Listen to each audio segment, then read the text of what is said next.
Okay, we are honored to have Brian Harris this morning and for the day. We'll preach in worship today, and at 5 p.m. this afternoon, he'll present our Willard lecture.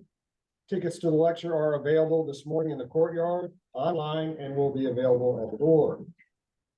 I hope you have read about Brian in some of our publications. He is an author, speaker, activist, and public theologian. He's been an English teacher and pastor and currently serves on the core faculty and as dean of the faculty at the Center for Action and Contemplation.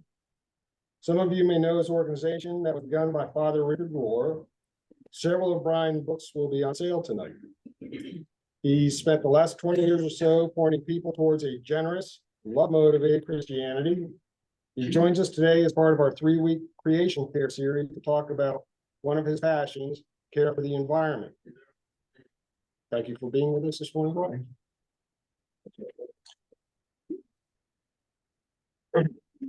Good morning, everybody. Good morning. Well, good to see you. Let me just say, it's a pleasure to be here, and I've been so warmly welcomed. And I'm so happy to be part of this 3-week series, and especially happy because I heard last night that you all had a climate scientist here 2 weeks ago. And so I would like to begin by asking you, Eric. Can't hear, what you learned from Professor Jack Shepp, who was here 2 weeks ago. If you were here, what did you learn? What did you feel about what you learned? So, well, if you don't mind, I'll answer questions later, but I'd like to start by asking that question. Got to have from a couple of people who just raise your hand. What was the impression you had? Something you remember? Yes. Hey. Be mindful of truths and misconceptions, and to be mindful that environmentalism and climate things are different, can have different impacts and are based on different impacts. Right, okay, so this is so important, just to repeat for the folks who are not physically with us, but are with us through Zoom. To be aware of the difference, that there's a lot of misinformation out there. We have to think critically and be aware of the complexities of this issue. Thank you very much. Somebody else, on the other hand, yes. Here, Phillips, I mean, his information that there was very strong on there being a link between what's in the atmosphere and rising temperatures and increasing wildfires, but not necessarily with some other things going on that you may not like to put. Yes, so another explanation. So it's kind of fitting into the idea that, look, there is very clear scientific evidence for connections between human behavior and changes in the climate. But it's more complicated and things, it's easy for people to manipulate data and or to make connections that maybe true or may not, but haven't been scientifically validated. Great, somebody else? Yes, your name? Hey, Barbara. That the planet really is warmer than it was even 50 years ago. Yes. I find that it's not getting warmer every year necessarily, but it's based on the average of the high rise. Yeah, we just have no fear anymore because it's too warm. Yes, okay, so there really is a trend of warming. Things really are changing. Yes. The disproportionate impact, like the United States can probably adapt pretty well. We're a wealthy country, generally high ground, whereas a country like Bangladesh, where everybody lives at sea level, will be severely impacted.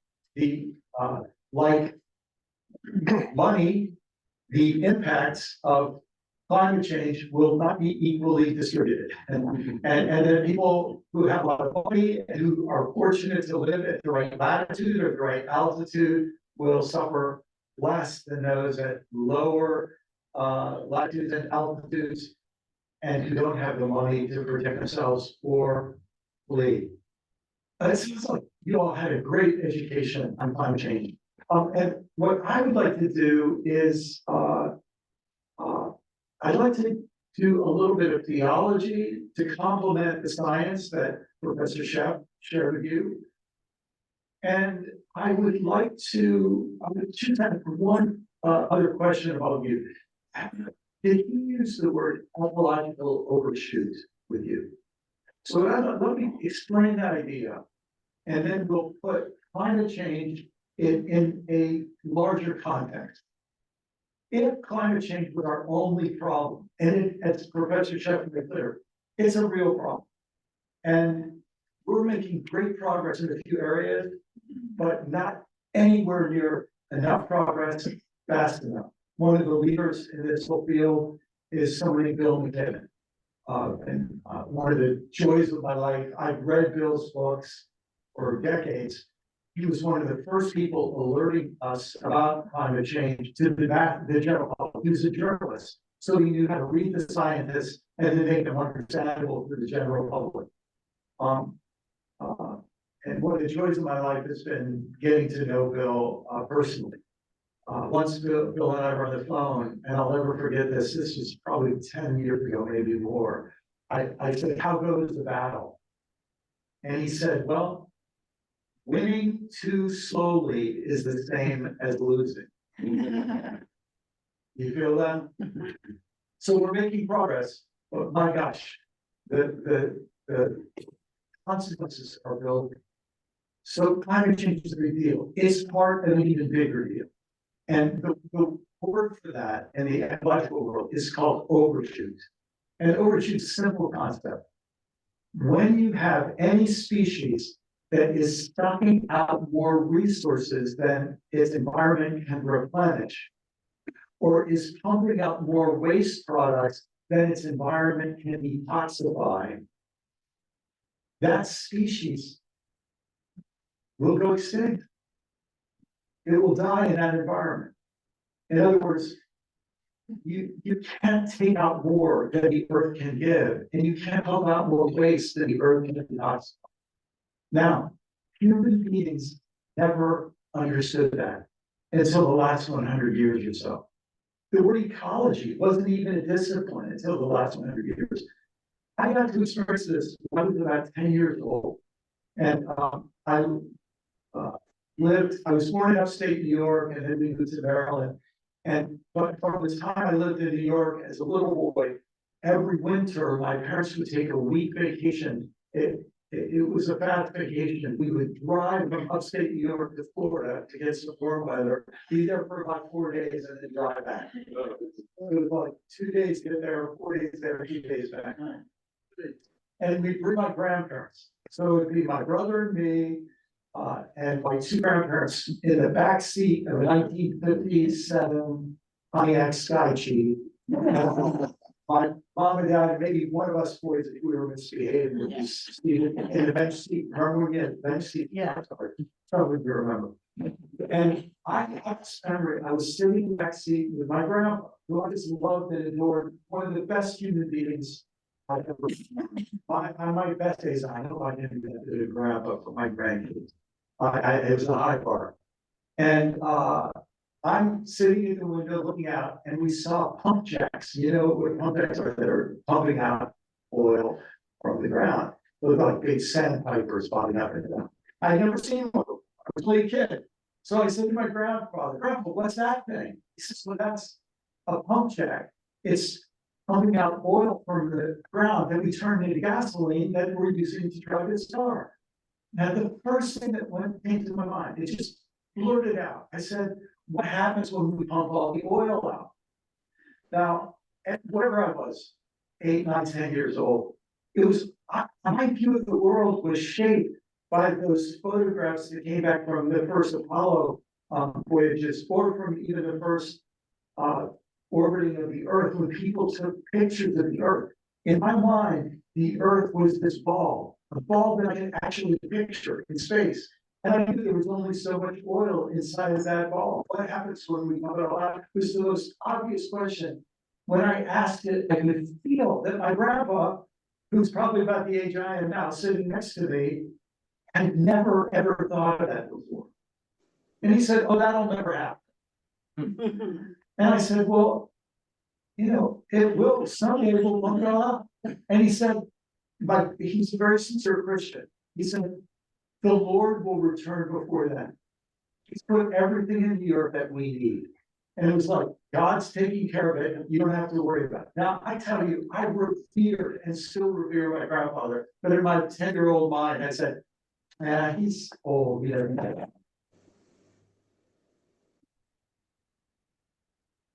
that.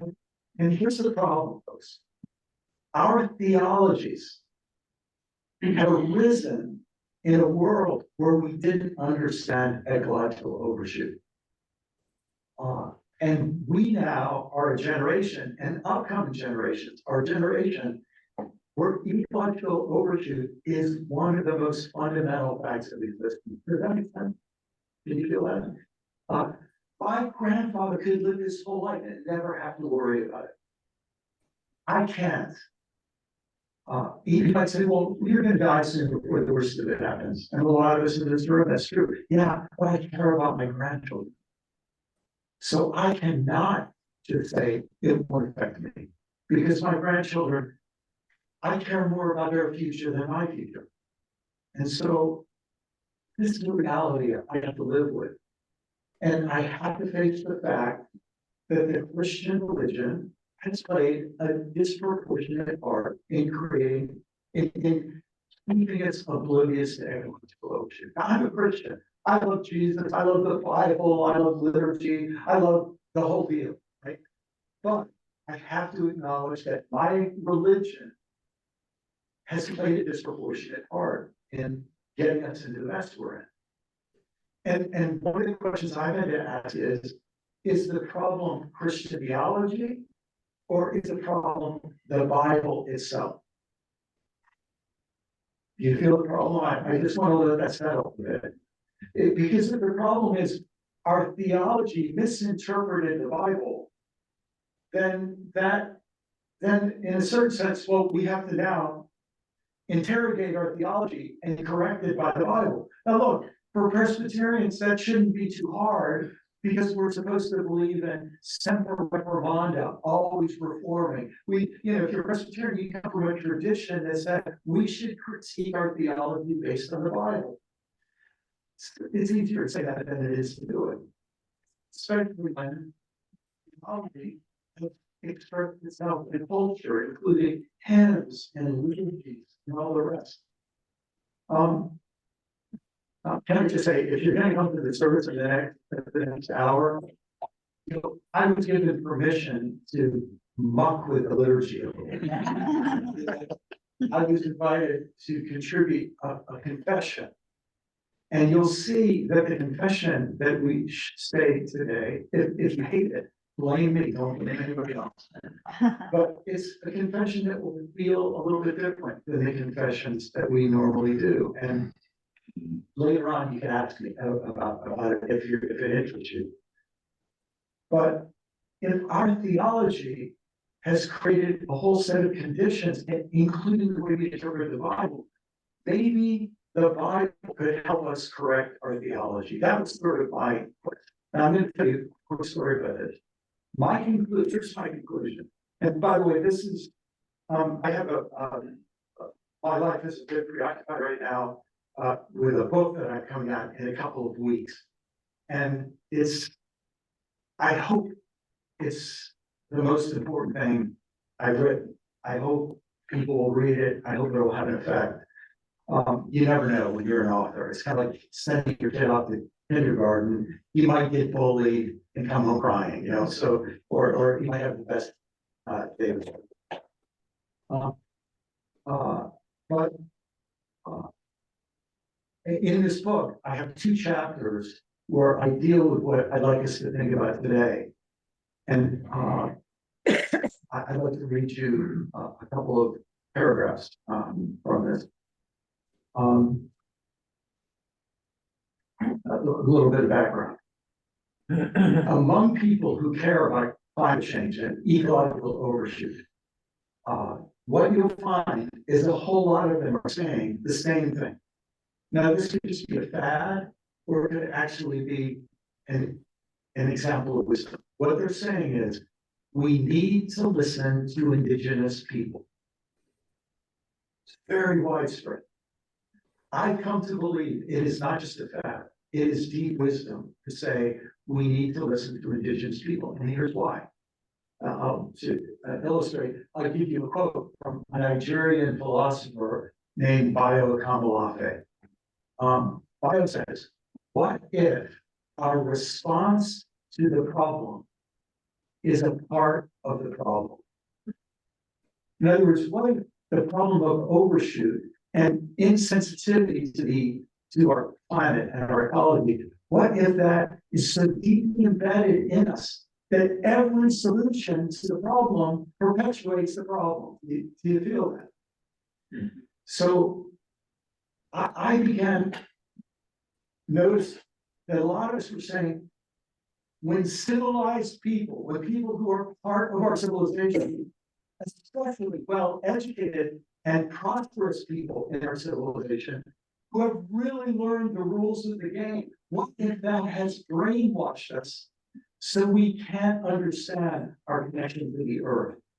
And what if the only people with any memory of what it means to be connected to the earth are the people who haven't been brainwashed by our civilization? I'm saying it bluntly, I hope you don't mind, but I think we have to face this intensely. And so that's why, but here's the problem. What's happened over the last 500 years? Billions, tens of millions, hundreds of millions of uncivilized people have been either killed by genocide, herded into concentration camps where their minds would be civilized, right? So the memories of pre-civilization that might contain wisdom that we need are very hard to background for this quote. In this light, I cannot help but see Jesus' words about the meek inheriting the earth. The word inherit, of course, evokes what survivors receive after someone else had died. In that light, we could understand Jesus to be saying that even though aggressive and ruthless civilizations rule the earth in the short term, in the longer term, their violent and arrogant project will fail. And they will go down with their overloaded pirate ship of stolen cargo. Then, when arrogant civilizations self-destruct and die, the meek, those with indigenous wisdom, those with a wise and humble spirit, those who pursue deep communal well-being rather than shallow individual happiness, they will have the opportunity to live by a different vision, different values, a different story. I shouldn't be surprised that Jesus would speak it this way. After all, he was an indigenous man, part of a people rooted in the land, who had resisted arrogant tyrants and colonized civilizations than Pharaoh. From childhood, he had been raised on the origin stories of the 12 tribes of Israel. He knew of their trail of tears to Egypt and Babylon, their journeys into the wild, and their encounters with the Creator. He had been shaped by stories of burning bushes and vision quests, of tents of meeting and rituals of purification. His ancestors' great exploits, great errors, and great recoveries. He learned his people's more recent history as well, as wave after wave of invaders colonized, dehumanized, oppressed, and exploited his people and their land.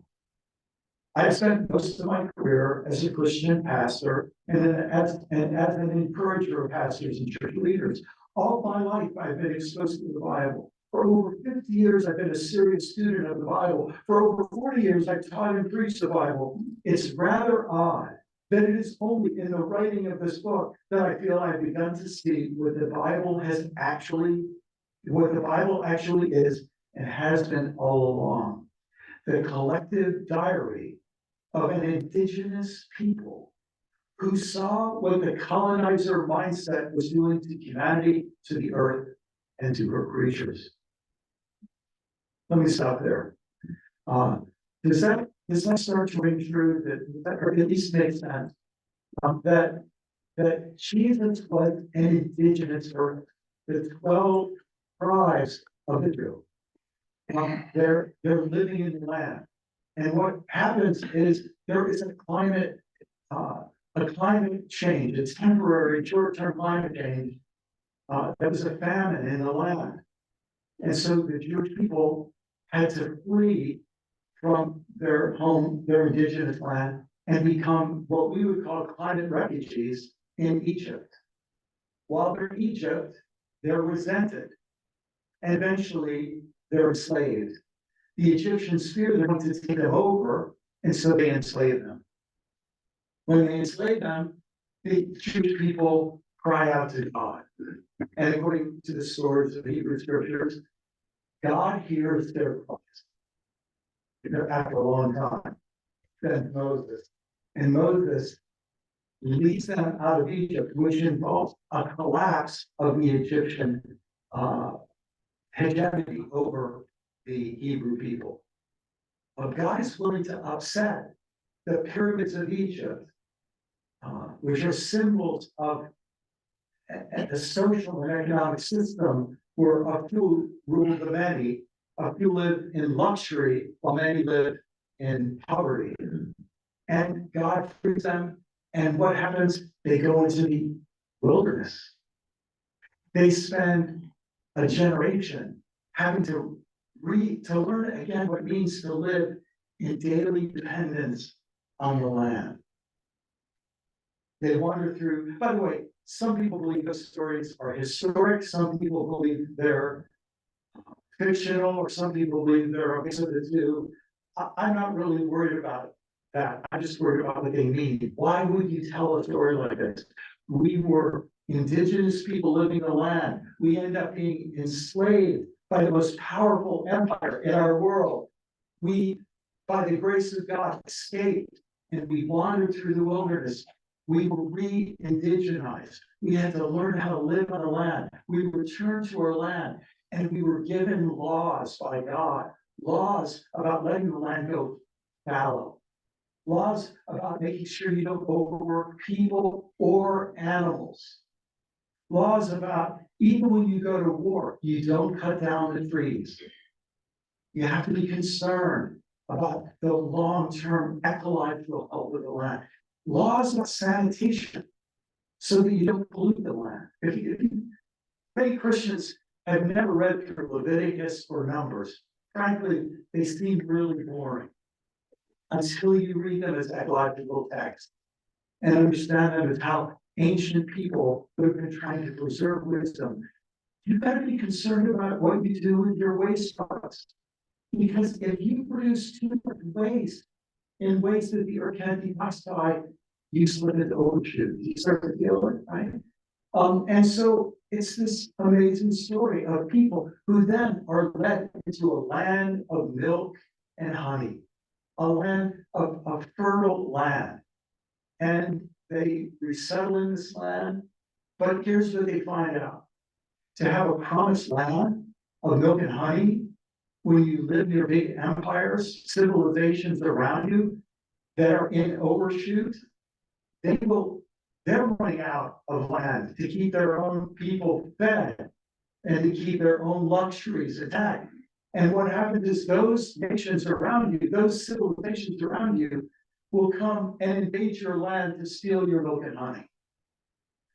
And so prophecy comes, and they say it's not enough to be in the promised land and have the right rules to live in your land.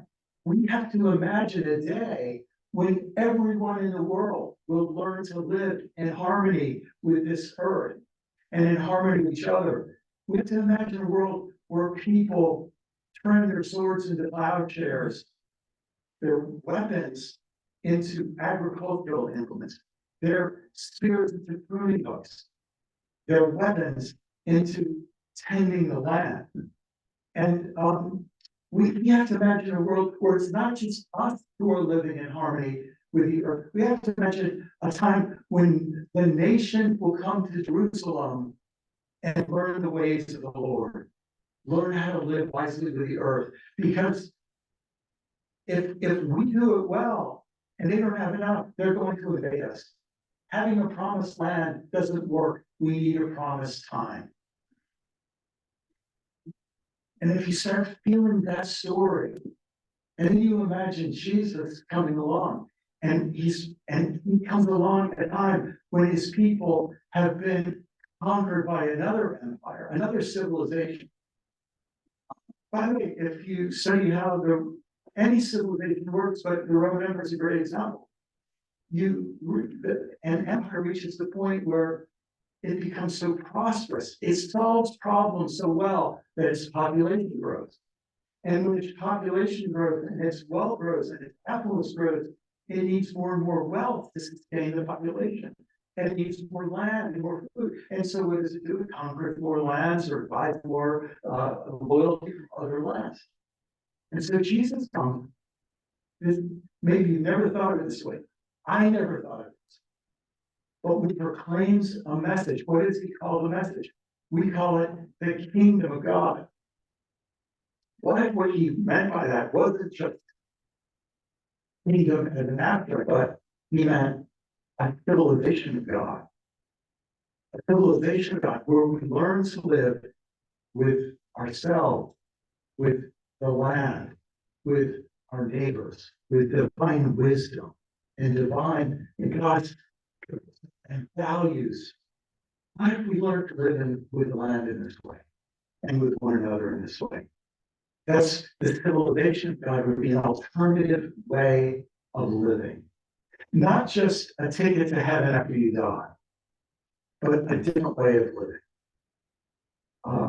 We could go on from there, but I wanted to open it for questions. But I just want to say that if that makes any sense to you, what it will allow you to do is to say, let's go back to the scripture and let's try to see the scriptures as an ecological text. Not to find just rules that we copy or for different situations, but to try to learn the deeper wisdom of how the values that we need to live with the land and to live with one another and to live with ourselves. What would it mean if that's what churches are about? To help people learn those values so that we would avoid what happens to a species that was an ecological overshoot for too long. What would that mean? I'll tell you one last little story. When you write, I've written way too many books, but when you write, one of the things you learn is that you send the book off and then you keep learning. And sometimes you just wish, I wish I could go back 6 months in time and stick this in the manuscript. That happened just a couple of months ago. I was listening to a podcast and they were interviewing an Australian philosopher. I don't believe she has any religious commitment. That she's kind of a secular philosopher, brilliant woman who spent a lot of her time in China. And she wrote a book recently called The Tao. This is from Taoism, The Tao of Civilization, a letter to China. And it's a short, dense, fascinating book. I heard her interviewed and I went online and bought the book.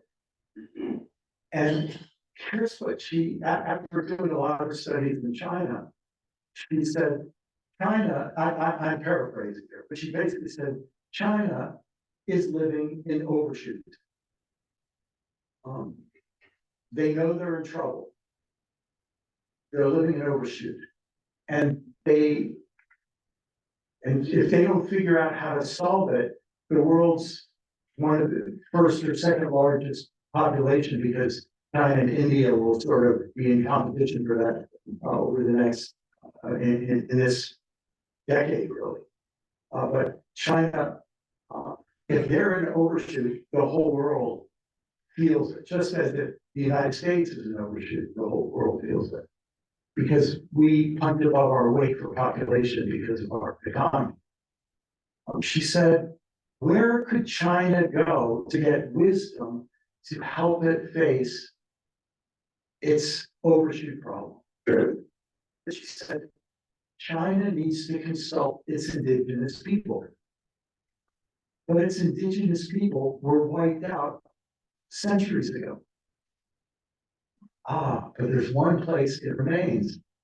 Lao Tzu, the writer of the great text of Taoism, the Tao Te Ching, was trying to preserve indigenous wisdom at the time that the great empires of China were rising, creating a new mindset, a new way of thinking that didn't have to live in harmony with the earth long term because it could expand and conquer other lands. And so when I read that book, I thought, she's trying to do with Taoism what I'm trying to do with the Bible, to rediscover it as a text that could help us live in a time of overshoot. And in that light, if you love Jesus before, you will love him even more afterwards, because then you'll start to see everything he says and does is not just trying to give people information to create a doctrinal system and a set of beliefs to help them go to heaven after they die. He's trying to give us a mindset that will help us live in this world that's on a very scary path. And that maybe doesn't have, it has all kinds of technological wisdom, all kinds of brilliance scientifically, all kinds of sophistication, but maybe has lost a basic set of values and perspectives that we live not over the earth, not dominating the earth. We live as part of the earth. And that's a good place to stop. So I'll get time for questions. Yeah. It seems to me that it's not going to be a fun ride, so to speak, implementing blueprints for shifting this ecological overshoot. Yes.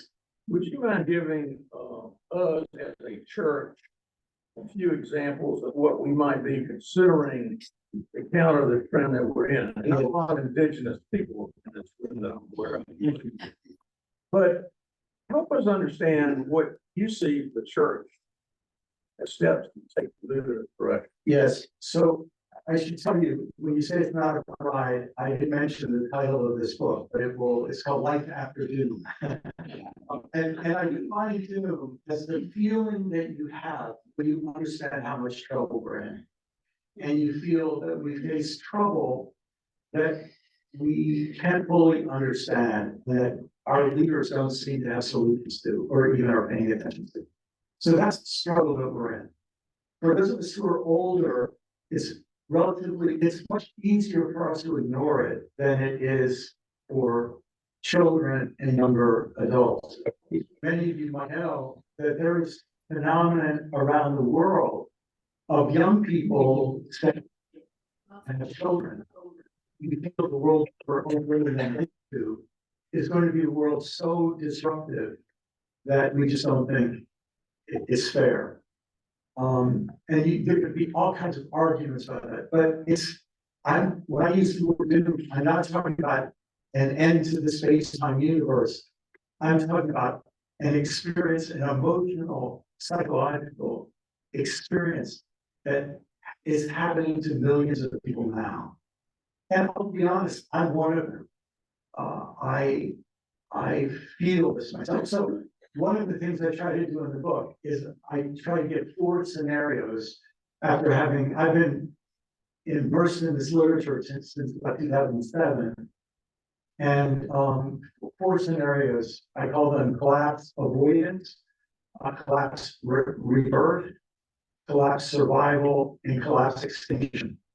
Collapse avoidance means before it's too late, we figure out how to steer our ship dramatically and incrementally into a more sustainable path. That's scenario 1. collapse to rebirth means that because the issue is, before the environment collapses, our economies will be shaken. And for some people, it's impossible to imagine our economies are just strong. For other people, they have a sense of the fragility of our economies. And so you imagine an economic meltdown of some sort, that we would learn our lesson on the way down, that we would be able to have some sort of a rebirth with a different kind of economy. So that's scenario 2. Scenario 3, that there's collapse that is so severe that we aren't able to recover. And that people survive in some numbers, 50%, 20%, 70% of our current population. There's some survival, but we aren't able to recover what we have. Or anything like it. And then the last is the possibility of collapse extinction. And some people would think that's ridiculous, it could never happen. But you understand, 20 years ago, when our best experts were looking at our path of temperature rise, it looked like 7 degrees centigrade of increased temperature, average temperature globally.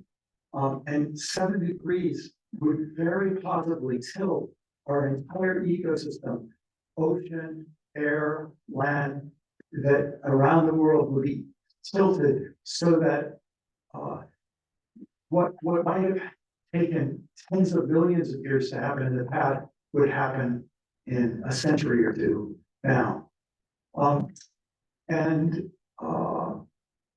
So that collapse extinction is one that there are people who are really, really worried about that. The good news is, even the tepid efforts that we've had in the last few decades, led not by politics, led not by religion, but led by technology and business. They've been the ones to respond quicker than anyone else. But those results have brought us down from 7 degrees to now maybe optimistic is 2.6, 2.7 degrees. Scientists tell us we can't go above 1.5 degrees. So to bend us down to 1.5 degrees is really, really going to be tough. So I say it's going to be a challenge. Here's what that means for churches.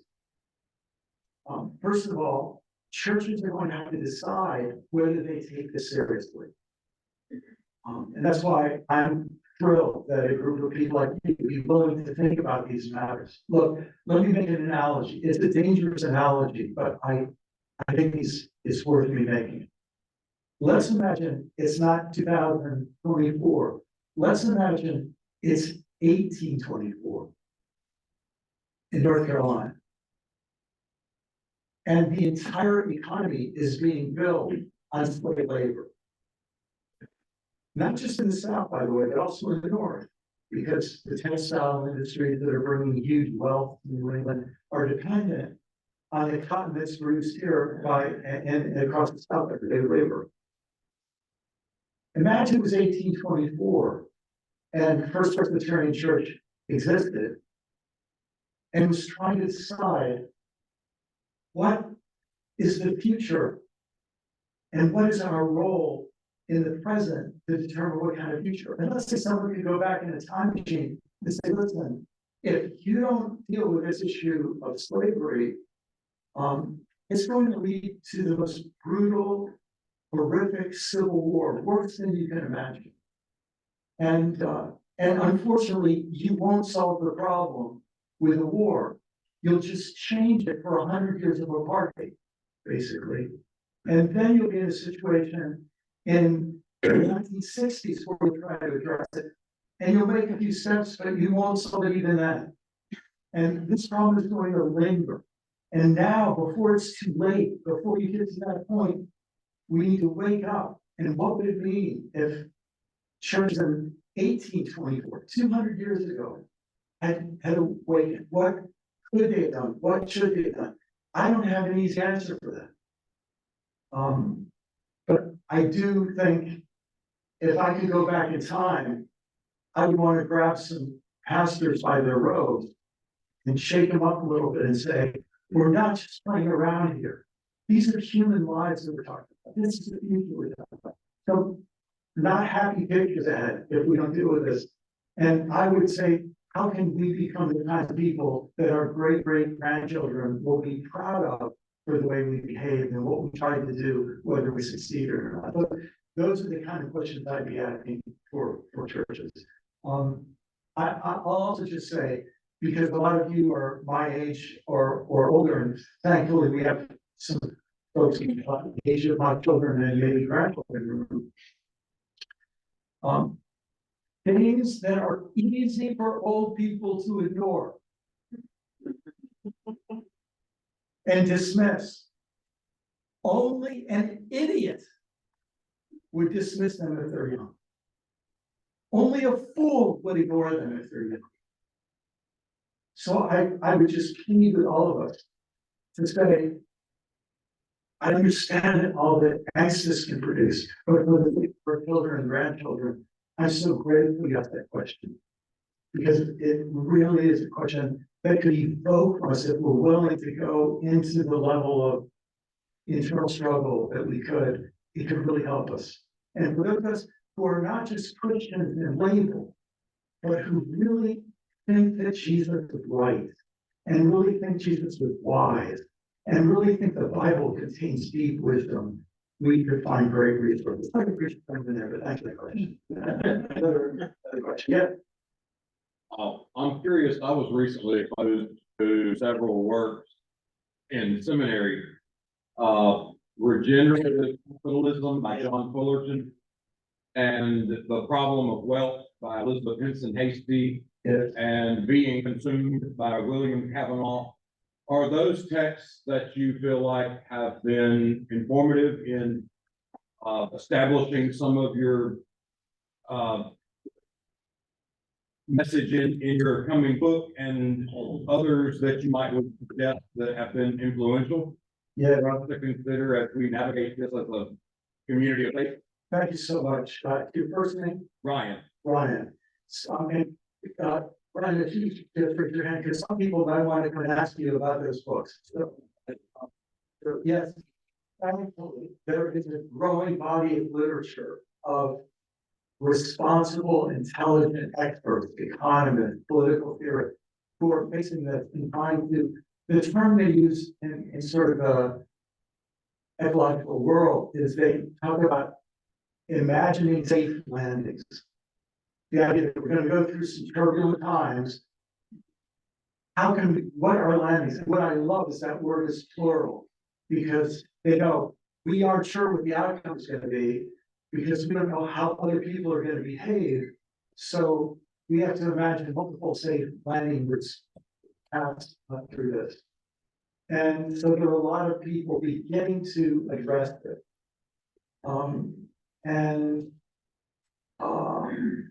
You know, I would imagine in Charlotte being a famous banking city, that we would have people on all sides of this issue. We have some people who can't bear to imagine having to reform capitalism. And we have other people who realize, they see it very, very clearly, that this is fragile and that it probably is, it's going to need radical change. I'll tell you a quick story about this. I don't have the time to go into all the details, so I'll try to simplify it. There's a great Methodist theologian, he's in his 90s, I think he's 97, named John Cobb. I don't know how many of you would have heard of him. But he's a brilliant, wonderful theologian who I've had the privilege to know. And John became an expert in the work of a philosopher, 20th century philosopher named Alfred North Whitehead. And John, in many ways, took Whitehead's philosophy and put it in conversation with Christian philosophy. And it turns out the Communist Party of China knows, because they have a centralized economy, in private, they know that they are facing severe ecological, I mean, they have ecological disasters going on in their country that are far beyond what we can understand, just because of the rapid acceleration of their population in the last 100 years. In the coming decades, they have to face a problem we also will face, which is what happens when your population peaks and begins to decline. That creates new problems for all of our economies. But they knew they were in trouble, and they got a bunch of philosophers that they said we need a philosophy that will guide our socialism, our communism, to help us grapple with this. And somehow they got John Cobb's name as an expert in Alfred North Whitehead. Not Whitehead had passed away. So John ended up being invited to China to meet with all these scientists who were thinking about the ecological crisis in China. And I have to be careful with privacy here, but what they asked, not John to do because he was getting older, but one of John's associates to do, is they asked him, would you write a book that describes the kind of economy we need that could create an ecologically sustainable civilization? Here's the only problem. You have to call it Marxism. Because our constitution, our whole government is based on Marxism. So you can define it however you want, just call it Marxism. And so my friend wrote that book, and it was used in the Chinese Communist Party to try to help people imagine a more ecologically sustainable version of Marxism. Now, I'm not an economist, although I'm interested in economy, and I've been interested in it for decades.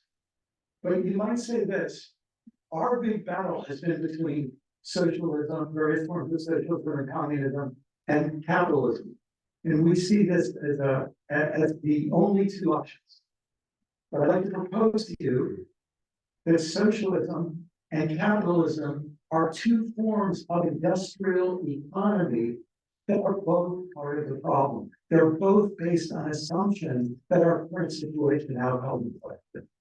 And what that does, if we acknowledge that, it allows you to say, you can call it capitalism, you can call it communism. The important thing isn't what you call it. The important thing is, will it help us live wisely with the earth that we're part of and with one another, and to make it through a rather turbulent time ahead? So thanks for that question. I think we have time for one more.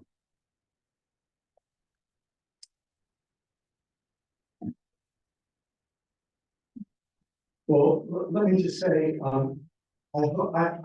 hope you won't be offended that I was very frank. And if you disagree with anything I've said, I don't ask you to agree with me. Just, I hope you'll think about it. And I continue to think about these things because I don't just care about being comfortable for the few years I have left. I think we all have to think about our children and grandchildren. And I think we all have to think about this precious, beloved earth. I mentioned earlier that I think you love Jesus even more when you think about him working not just on to solve a religious problem, but on an issue of survival. You remember all those times when Jesus had those apocalyptic passages that seemed like he's talking about the end of the world? I've now come to believe that he wasn't talking about the end of the space and time of the universe. He was looking around at his time in AD 30, AD 32, and he saw the Zealots over here planning a violent revolution against the Romans. And he was realistic. If you guys try an insurrection against the Romans, they will crush you. You have no idea how powerful they are. By the way, we know this is nowhere in the New Testament, but if Jesus grew up in Nazareth, a couple of miles from Nazareth was a town called Sephora. And right about the time Jesus was born, there was a rebellion against the Romans, where the Romans came in, crushed the rebellion, and crucified 70,000 young boys. We know this from extra biblical history. That's what Romans did. And put that in the background. Imagine growing up as a boy in a town that had been decimated. The men and boys had been decimated because the Romans didn't mess around. If you do something against their power, they will squash. And so they got rid of the men and the boys who grew up to be the men to do the next revolution. I mean, you know, I know this isn't in any of the creeds, but Jesus was smart. And he grew up in the world and he understood what's happening. So when he said, I think what's going on in Jesus' mind is, if you try to rebel against the Romans, they're gonna crush you. Not one stone will be left on top of another. But he was saying, but listen, that doesn't mean that you just try to make a buck. That's what the Sadducees were doing. You don't just try to work and just conform to the Romans and be absorbed and assimilated into the Roman system. And what Jesus was saying is, I'm inviting you to live by a different civilization while this civilization is going on. And to dream, we already are so-called in our promised land, so-called promised land. Let's dream of that promised time that the early prophets had talked about. And then with that in mind, imagine Jesus in one of the largest teaching gatherings that we know of in the Gospels. When he says, listen, don't be anxious like the Gentiles. Gentiles means the Romans. Their whole economic system, their whole political system is focused on getting more, having more, competing, rivalry. There's a different way to live. Look at the birds of the air. Look at the flowers of the field. And in those simple words, I think Jesus was inviting people to return to being part of the earth community where the book of Genesis started and where the book of Revelation ends. Thank you, Rick.